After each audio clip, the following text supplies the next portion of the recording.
welcome back to my home. My name is Lynn and I'm glad you're joining me tonight. We're going to get right into this, and this is not a fancy video. This is just a little refresher video of what did I learn in 2020, in 2020. You know, they say 2020 is always hindsight. Well, I'll tell you one thing. That year, I think we all went into that year thinking, wow, it's the year 2020. Wow, this big wow. And I remember I was starting my YouTube channel that year, January. I was going to start my YouTube channel. I was so inspired and so encouraged. I had a big speaking engagement in January. I was so inspired, 500 women. I was going to be getting up there and speaking. I was excited. And a few weeks later, we rolled out and things changed a little bit, where we kind of go, what?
And a few weeks later, the whole world shut down.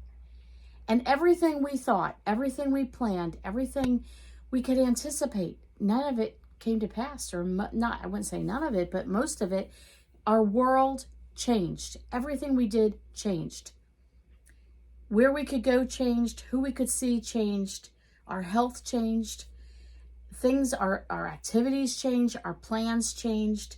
What we ate changed because we couldn't get what we wanted. You know, life changed. And life drastically changed for so many. But I want to look on the positive side of things and say, what did I learn in 2020? What are some life lessons that I learned that I continue to use and will continue to use and find that they were beneficial? Well, you can see I got some stuff here, right? We're going to talk about this stuff. Okay, I got a list. One of the things I started to, years prior, in a very small dose, ordering online. I remember, as a kid, you cut an article out of the magazine and mail your $2 to this place to get this little pamphlet, and you get some teeny bopper magazine or something like that, and you hoped weeks after weeks you'd get it. Now you push a button and you get, a package delivered in 24 hours, sometimes hours later, 2 days, you think 2 days is forever. But I'll tell you, in 2020, I learned apps are really good. If you don't use your apps on your phone, you should use your apps on your phone. It can save you time and it can save you money. I started ordering online. I started ordering all kinds of things online. I realized that I can order from Walmart if I spend $35 or more and it's free shipping. That's pretty good. I can order pasta. I can order canned goods. I can order toiletries. I can order these things online and have them delivered to my home. The other things I learned is to stay out of the stores. Stay out of the stores, and why? Well, when we were going through the pandemic, the height of the pandemic, we didn't want to get sick. We didn't know. Do you touch? Do you not touch? Do you wear a mask? Do you not wear a mask? Can I touch things like this? Am I going to get, the cooties and all the rest? We didn't know what we were doing, so you learn to stay out of the stores. Well, if you stay out of the stores, how are you going to get your stuff? You order online. It was great. Well, then the one thing I realized as I started ordering online, for me it's different. Yes, you can bring a calculator in the store and you can add all your stuff up. But somehow when I put my stuff in my cart online and I see the total, I'll go, nope, just spent too much. Something's got to come out of the cart. For me, this is me, it saves me money. I tend to order just what I want, or I tend to order things that stay within my budget. Okay, what else did I learn? I learned to use what I have, because during the pandemic there were shortages, or you couldn't get to the store, or whatever the case might be. I had to make do. And I remember looking around going, I had no napkins. Oh no, I'm just used to using paper napkins. What do? I had some cloth napkins in my hutch. Well, lo and behold, we're still using cloth napkins. It was great. You wash them, you put them back in. There you go. I learned to use what I had. We didn't always have a loaf of bread because we ran out and I didn't want to go to the store just for a loaf of bread and then wait. Remember the lines? You waited outside the store in New Jersey. It was cold. It was frigid. And here we are sitting on lines outside the store, freezing to get in, and they were letting 10 people at a time in the store. It was horrible. I'm not waiting on that line for bread. So I learned a skill, relearned a skill that I knew when I was a little girl on how to make fry bread. I'll link that video below. I made fry bread and our family loved it. I learned how to make other homemade types of breads and biscuits. And, you know, I've always baked and I've always done things, but I had to expand my palette, so to speak, on things that I could make or make do with. I don't have this ingredient, I'll use that ingredient. Or, you know, this is the meal I wanted to make. I don't have all the components, so we're going to make it this way. It was great. Came up with lots of new ideas. I also learned to be creative with what I had, which kind of goes in conjunction with that. And I also learned to cook less because I would make double batches. You know what? If I'm going to stay home tonight and we're cooking spaghetti, I'm making double the amount. So we have it for tonight and tomorrow and maybe for a lunch. So I learned how to cook less and save time that way. I also became more creative with how I serve my meals. I learned to be creative in the presentation of the food. We might be eating spaghetti, but if you present it in a different way, all of a sudden it takes on, no pun intended, but a different flavor, a different flair. It becomes more intriguing. Ooh, what's this? Ooh, it set it up a little different. I thought that was really cool.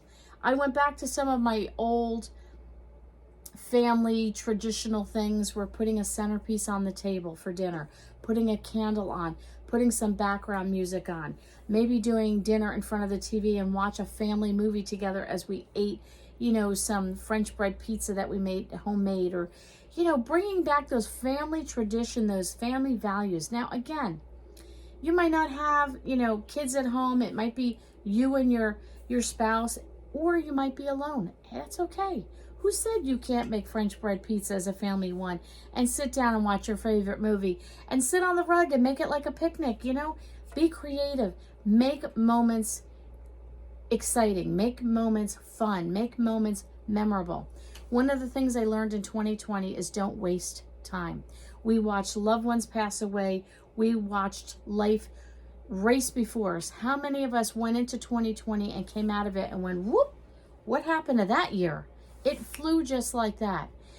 I remember in some of my videos in 2020 talking about I didn't want to waste this year. In spite of the pandemic and all the things that we went through as a people, I in no way wanted to waste that year and then come out of it and say, oh, I wish I had. I regret that I didn't. In spite of the craziness of life, I still made the best I could out of what I had. You know what? Sometimes it's a rough time. You got to find the best you can in it, make the best in it. So putting a centerpiece on the table or lighting a candle or you know, taking down the curtains and putting up new curtains. Don't go shopping. Use what you have. Maybe rearrange your furniture. Maybe you got a can of paint downstairs and you can paint a wall. I don't know what you can do. Listen, you just gotta make up your mind. I'm gonna make a difference. I wanna make it better. I wanna make my house a home. I gotta change it up a little bit, you know? Maybe it's just that corner of that room that just is dingy and dirty and it just drives you crazy. Well, take everything out, sort it out, throw it out, and fix it up. Make it look good. What are some other things that I learned in 2020? Just buy the basics. You don't need tons and tons and tons and tons of stuff. I took you through my pantry. I've taken you through my spice cabinet. I've taken you through my freezers and my fridge. Do I have leftovers? Do I have takeouts? And do I have all kinds of spices? Yeah. Do I need all this? No. I have stuff in my pantry that I bought probably in 2019 and 2020 that I still haven't used. Why? Because it's not a basic. I use my basics. How about you? I use flour. I use sugar. I use salt and pepper. I use chicken broth. I use chicken. I use vegetables. I use milk. I use those things. It's all the other unusuals, the weird things that I find that are still sitting in my pantry that I don't use. So you have a choice. Either use them up or pass them along. Find somebody else that can use that food. Don't waste what do they call it? A footprint space in your pantry for things you know you're never going to use. Try new things. Like I got back into my canning roots and I started canning, and I have lots of empty jars now because I've been using up what I canned. I had canned when I first got married, and 25 plus years later, I started doing it again. Maybe it was dehydrating. I learned how to dehydrate. I would love to get a freeze dryer. Oh my word. That is like on my list. I want a freeze dryer. Now, I'm not saying go out and buy a freeze dryer, but you know what I mean. Maybe there's new recipes you can try or new ways of doing things that make your life a little bit less simpler. Maybe a little bit, you can do things on a little bit more of a frugal basis. Another thing I enjoyed doing was going to the Dollar Tree and Family Dollar and Dollar General. And I know people give that a bad rap, but I find I get great buys there that to this day still are much lower than the other stores. What else did I learn? I learned to stay at home and to enjoy what I have. I have crafts that I haven't done for years. I have a puzzle. We have games, movies I want to watch, time with my family, doing all the things that bring me joy that didn't take me outside of my home. There's lots of things you can be doing in your home. Maybe reading a good book, curled up on a couch with a nice quilt. And that's my ice machine if you hear clunking in the background. You know, doing all the things. You have a home, enjoy the things that you have. If you've decorated your home beautifully, there's many times I sit and I just kind of look around and I really appreciate my home. I learned to take time to breathe. I learned to take time to think about my life and to make plans, even though at the time in 2020, I didn't know when will we ever do that again. I don't know, but I made plans for when that time came. If it never came, I had fun dreaming, but it did come, and I'm glad I made those plans because I am enjoying those moments now. I don't know. What did you learn in 2020? Leave a comment below. Have you made some life changes for the better? Have you learned some lessons of things? I'll never do that because it really wasn't beneficial to my life. Did you make some changes in the way you grocery shop? Do you shop online? Do you prefer going in the store? What are those things that you learned? Did you find companies that maybe you're going to stick to now during 2020 because they were great in so many ways that help you and your family? I don't know. What did you learn in 2020 that you're still using today? All right, guys, we'll catch you all on the next video.